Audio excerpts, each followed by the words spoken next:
नमस्कार मेरे प्रिय छात्रों, बीकॉम द्वितीय वर्ष तृतीय सत्र के कक्षा में आप सभी को मनपूर्वक स्वागत करते हुए आपके पाठ्यक्रम के लिए चयनित एक सामाजिक पारिवारिक नाटक श्रेष्ठ नाटक बिना दीवारों के घर, इस नाटक के नाटककार हैं मन्नू भंडारी। तो देखिए किस प्रकार एक सामाजिक नाटक के अंदर एक शोभा और अजीत के परिवार का चित्रण है। इस नाटक में आपने बीते कुछ कक्षाओं में नाटक का पहला अंक के दो दृश्यों में आपने इस नाटक के कुछ अंश के बारे में अध्ययन कर पाए हैं। तो आज हम नाटक के दूसरे अंक का पहला दृश्य आज इस कक्षा में अध्ययन करने जा रहे हैं छात्रों। तो आपने बीती कक्षा में देखा किस प्रकार शोभा और अजीत की मित्र मीना एक समारोह में गाने के लिए आमंत्रण देने के लिए आती हैं। तो शोभा नकारती है, फिर भी अजीत उसे जाने की इजाजत देता है। शोभा 5 बजे तक इंतजार कर अजीत का अकेले कार्यक्रम में चली जाती है और अजीत देर घर लौट कर आता है ऑफिस से। तब कार्यक्रम समाप्त होने के बाद मीना जयंत को जिम्मेदारी देती है शोभा को घर तक पहुंचाने की। जब मीना और जयंत घर आते हैं तो जयंत बहुत वर्णन करता है, लाजवाब हो आपका फंक्शन। तब अजीत उसी के ऊपर क्रोधित होता है। शोभा, अजीत जब पूरी तरह होश में आ जाओ तब बात करना मुझसे, समझे? शोभा कहती है, अजीत इस बात इतनी तलख होती है, सहना बड़ा मुश्किल होता है। क्या बात इतनी बड़ी होती है? तो सिगरेट पीता है, धीरे धीरे अंधकार होकर पर्दा गिर जाता है। दोनों घर में पति पत्नी के बीच में झगड़ते हुए नाटक के पहले अंक का दूसरा दृश्य समाप्त हो जाता है। तो आज हम नाटक के दूसरे अंक का पहले दृश्य के बारे में अध्ययन करेंगे। कुछ दिन के बाद अजीत का वही ड्राइंग रूम, कुछ दिन बीत जाते हैं, वही ड्राइंग रूम। समय संध्या के 6 बजे का हुआ है, इवनिंग 6 बजे का समय हुआ है। शोभा कॉलेज के क्लार्क के साथ बैठी बातें कर रही है। तो देखिए आपको आश्चर्य होगा, शोभा कैसे क्लार्क को घर लेकर आई है। शोभा तो कॉलेज में लेक्चर थी, एक अध्यापक थी। जो जयंत ने उसे प्रिंसिपल का ऑफर दिया था, शोभा प्रिंसिपल बनी है। तो कॉलेज के क्लार्क को घर लेकर आई है। वह कागज लिए कुछ लिख रहा है। जो कॉलेज का क्लार्क है, शोभा कुछ बता रही है, वो लिख रहा है। शोभा के सामने एक डायरी खुली रखी है, खुली डायरी है। शोभा बोल रही है, क्लार्क लिख रहा है। अजीत का वही ड्राइंग रूम, संध्या के 6 बजे का समय हुआ है। शोभा, तो आपने सब लिख लिया मिस्टर चौधरी? क्लार्क का नाम है मिस्टर चौधरी। तो आपने सब लिख लिया? शोभा पूछती है क्लार्क चौधरी से। क्लार्क, आप कहे तो एक बार फिर पढ़कर सुना दो। चौधरी क्लार्क कहता है, मैडम आप कहे तो एक बार पढ़कर सुना दो। शोभा, नहीं नहीं उसकी क्या जरूरत है, नहीं मेरे सामने लिखे हो, पढ़कर सुनाने की क्या जरूरत है। Order of India wood craft वाले को दे दीजिए। शोभा कहती है, जो हमें सामान खरीदना है कॉलेज का, इंडिया वुड क्राफ्ट वाले को ऑर्डर दे दीजिए। उससे कहिए किसी भी दिन सवेरे 10 और 11 के बीच आकर मुझसे डिजाइन पास करवा दीजिए। शोभा कहती है, इंडिया वुड कंपनी वालों को ऑर्डर दीजिए, उसे कह दीजिए 10-11 बजे कॉलेज आकर डिजाइन पास करने के लिए। तब तक दफ्तर से अजीत का प्रवेश होता है। दोनों को देखकर जरा से तेवर चढ़ जाते हैं। क्लार्क और शोभा को देखकर अजीत को गुस्सा आता है। बिना कुछ बोले भीतर अंदर चला जाता है। क्लार्क, छुट्टियों में पंखे पर भी रंग करवाना होगा, 8 पंखे नहीं। क्लार्क चौधरी बोलता है, मैडम छुट्टियों में पंखे पर भी रंग करवाना होगा और 8 नए पंखे खरीदने होंगे, एक पानी का कूलर की भी जरूरत है। कॉलेज में पुराने पंखों को कलर करना है, नए 8 पंखे खरीदना और पानी के कूलर की जरूरत है मैडम, कहते बोलता है शोभा। इस मीटिंग में इन चीजों की मंजूरी लेनी है। जरूर मैं सहानी साहब से इस मीटिंग में मंजूरी लूंगी, मैनेजमेंट से। और भी कुछ हो आप बता दीजिए। मीटिंग के पहले मुझे पूरी सूची एक साथ तैयार कर दीजिए, और जो भी करना है कॉलेज का काम, डेवलपमेंट वर्क हो, एक लिस्ट, सूची ने लिस्ट, एक लिस्ट बनाकर मुझे दे दीजिए, मैं मीटिंग में मंजूरी लूंगी। क्लार्क उठते हुए, अच्छा तो इस समय मैं तो चलूं मैडम? क्लार्क चौधरी कहता है, इस समय मैं चलूं? नमस्कार करके क्लार्क चौधरी चला जाता है। शोभा मेज पर फैले कागज आदि समेटते हैं, तब तक अजीत का भीतर से हॉल में प्रवेश। क्लार्क जाता है, मेज पर रखे हुए पेपर्स को जमा करती है शोभा।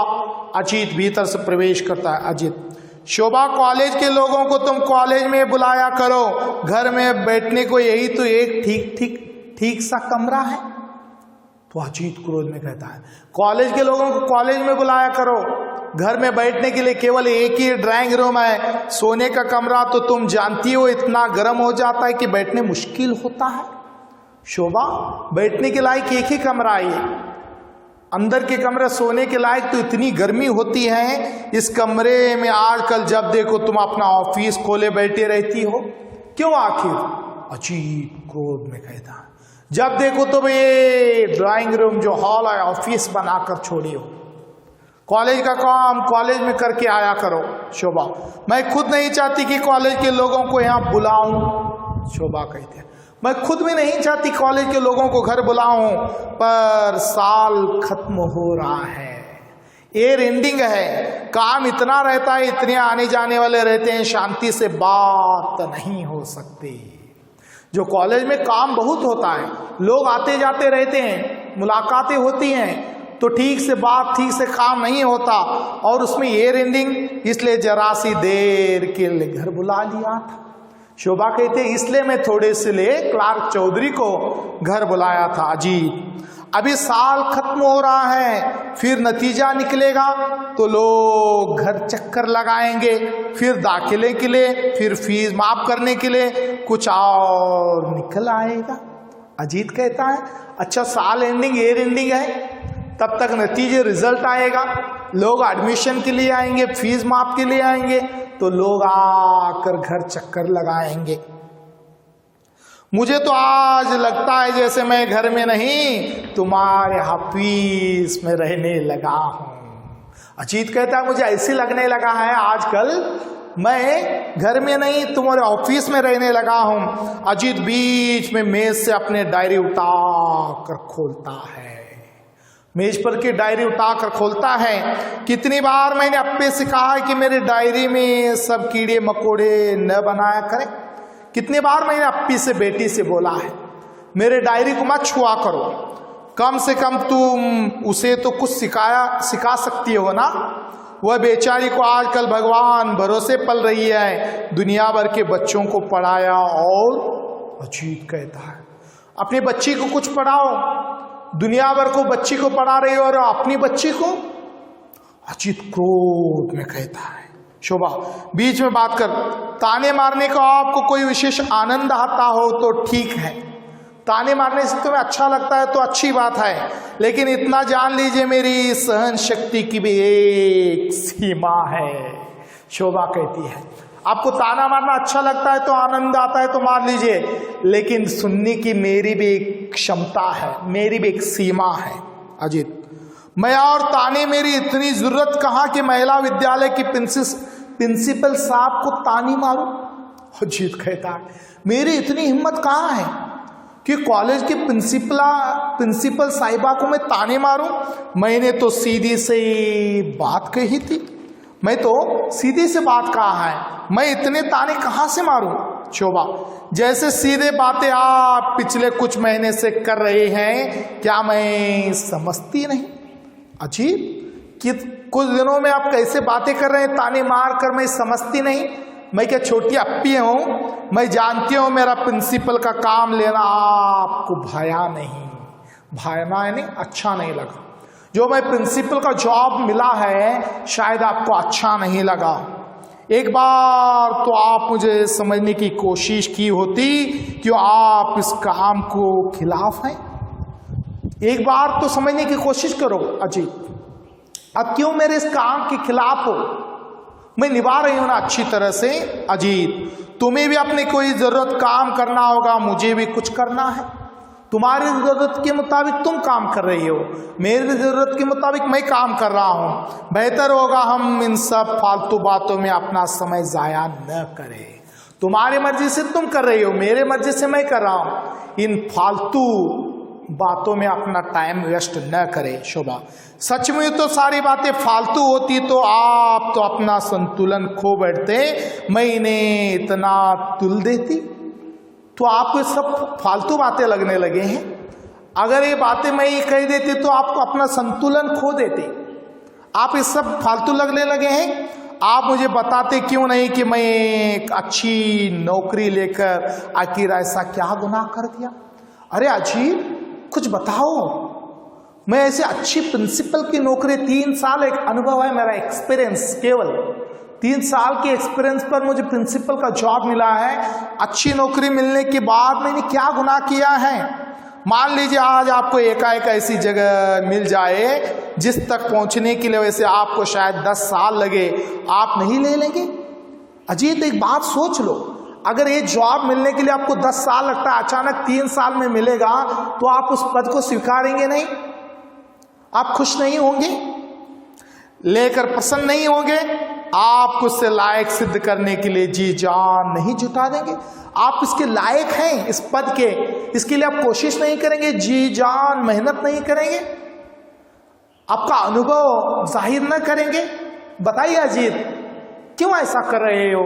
शोभा कहती है, अजीत सीधी नजरों से शोभा को देखता है, फिर बड़े संयत आवेशील स्वर में, जरूर जुटा दूंगा, पर शोभा मेरी बात थोड़ी सी भिन्न है।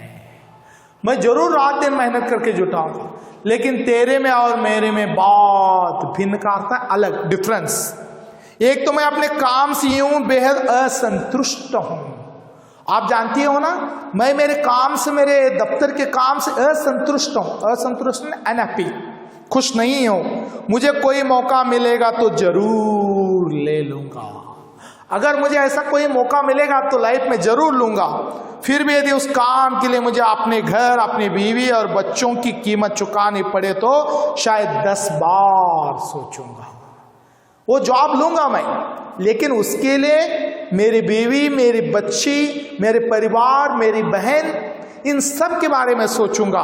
क्योंकि मैं किसी अच्छी नौकरी की कामना केवल इसलिए करता हूं तुम लोगों को अधिक आराम से रख सकूं। मैं अच्छी नौकरी का मकसद मेरा यही है कि तुम्हें परिवार के सब लोग आराम से रहे, खुशी से रहे। तो देखिए, बात में भी ताना मारना है शोभा को। शोभा, तो तुम समझते हो कि मैं तुम लोगों की कीमत पर काम कर रही हूं? तो तुम समझ रहे हो तुम्हारे मर्जी के खिलाफ मैं काम कर रही हूं? अजीत, मुझे तो ऐसा लगता है। शोभा, कारण, रीजन बताओगे? अजीत, कारण भी मुझे बताना होगा, तो सुनो। स्वर में हल्का सा आवेश आता है। कारण मुझसे जानोगे, सुनो।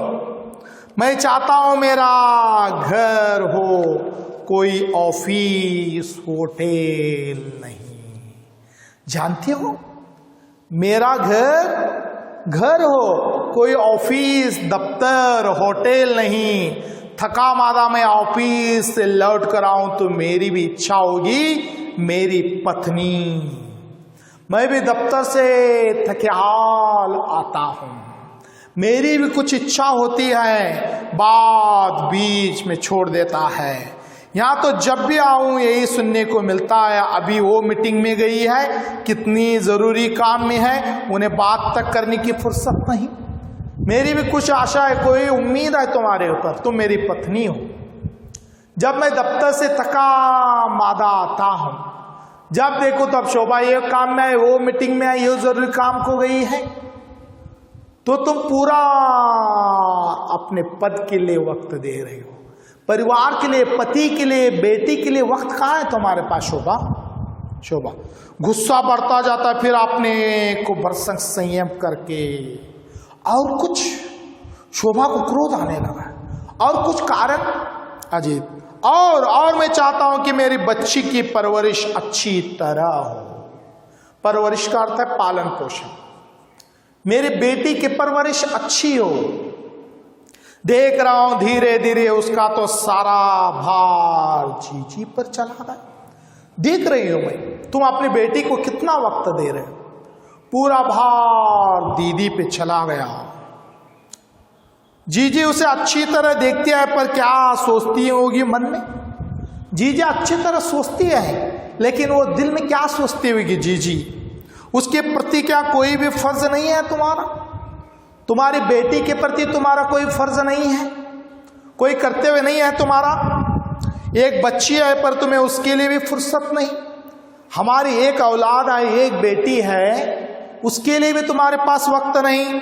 बड़े बड़े काम है तुम्हारे सामने करने को, तुम नहीं करोगी तो दो देश रसाताल नहीं चला जाए। क्या तुम्हारे सामने बड़े बड़े काम है, तुम न करोगी तो क्या देश बर्बाद होगा? क्या देश लूट जाएगा, रसाताल होगा? बताओ शोभा, क्या बच्ची के प्रति तुम्हारी जिम्मेदारी, तुम्हारा कर्तव्य कुछ नहीं? शोभा बहुत शांत स्वर में एक बात पूछो अजीत, आपको घर का इतना ख्याल है, जीजी का ख्याल है, अपना और अप्पी का ख्याल है, पर कभी मेरा भी ख्याल किया है आपने? शोभा पूछती है, घर का इतना ख्याल है, जीजी का इतना ख्याल है, अप्पी का इतना ख्याल है, तुम कभी अपने मेरे बारे में, अपने पत्नी के बारे में कभी ख्याल किया है? कभी मेरी भावनाओं को समझने की कोशिश की है? कभी मेरे फीलिंग्स, मेरी भावनाओं को जानने की कोशिश किया है जी?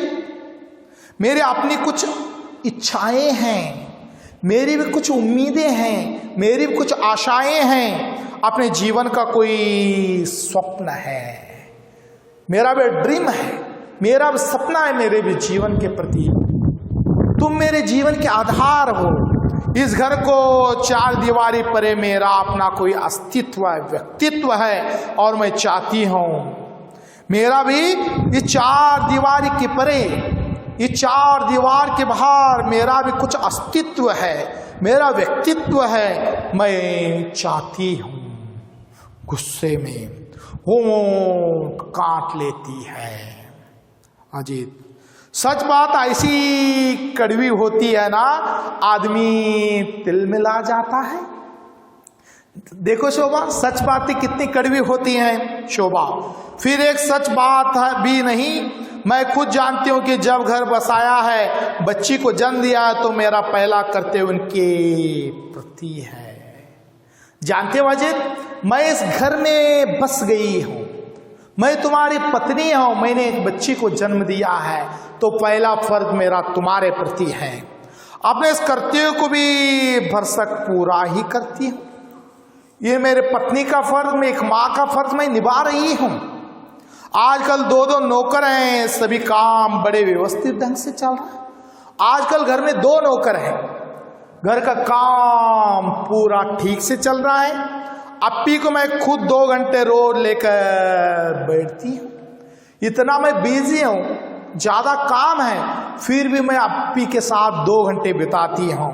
उसका पढ़ना, उसका खाना, उसका नाच सभी देखती हैं। और जहां तक आपका प्रश्न है, अप्पी को खिलाती हूँ, पिलाती हूँ, पढ़ाती हूँ, सुलाती हूँ, उसकी परवरिश करती हूँ, 2 घंटे वक्त देती हूँ। और तुम क्या पिता का फर्ज निभा रहे हो?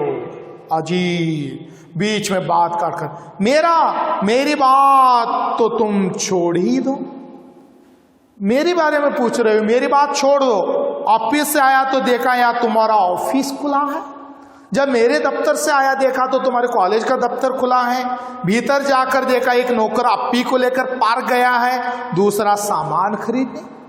मेरा तो छोड़ दो शोभा, तो मैं थका मादा आया, आकर देखा तो ड्राइंग रूम में तुम्हारा दफ्तर खुला है, भीतर जाकर देखा एक नौकर अप्पी को लेकर पार्क गया है, एक बाजार लाने गया है, जीजी नहा रही है, एक प्याला चाय तक कोई व्यवस्था नहीं, बैठकर नौकर का इंतजार करो माने घर नहीं होटल है। जानती हो, एक चाय का प्रबंध तक नहीं घर में। एक नौकर अप्पी को पार्क लेकर गया है, एक बाजार गया है, तुम यह दफ्तर खोली हो, जीजी नहा रही है, एक चाय का प्रबंध नहीं है। जैसे होटल में इंतजार करते हैं कप चाय का, वैसे मैं इंतजार करूं। हाथ की सिगरेट मसल कर राखदानी में डाल देता है अजीत क्रोध में, कोट कंधे पर डाल कर एकदम बाहर निकल कर चला जाता है। कोट कंधे पर डालता है, सिगरेट बुझाकर राखदानी में डालकर अजीत बाहर चला जाता है। तो देखा आपने छात्रों, इस कक्षा में आज दूसरे अंक के पहले दृश्य में किस प्रकार जैसे कुछ दिनों के बाद शोभा कॉलेज की प्रिंसिपल बनी हुई है। तो देखिए, कॉलेज के कुछ वर्क के लिए अपने क्लार्क चौधरी को अपने घर बुलाया है, टाइम नहीं मिला कॉलेज में इसलिए, तो तब तक अजीत थकारा आता है, अंदर जाकर आता है तो घर में कोई नौकर नहीं है, जीजी नहीं है। तो देखिए, शोभा अपने काम में तल्लीन है, एक कप चाय के लिए उसे क्रोध आता है। तो देखिए, शोभा और अजीत के बीच में किस प्रकार जैसे शोभा के काम से वो नाखुश है, शोभा उसे खुश करने को जताने लगी है। शोभा अपने परिवार, पति, अपनी बच्ची, अपने कॉलेज, प्रिंसिपल का पद सब कुछ निभाने में वो परिपूर्ण सक्षम एक व्यक्तित्व के रूप में निभाने की कोशिश करने लगी है, लेकिन अजीत हर रूप में उसके काम से नाखुश है। तो हम अगली कक्षा में निरंतरात्मक इस दृश्य को अगली कक्षा में अध्ययन करेंगे। तब तक के लिए आप सभी को धन्यवाद। तो अगली कक्षा तक मुझे इजाजत।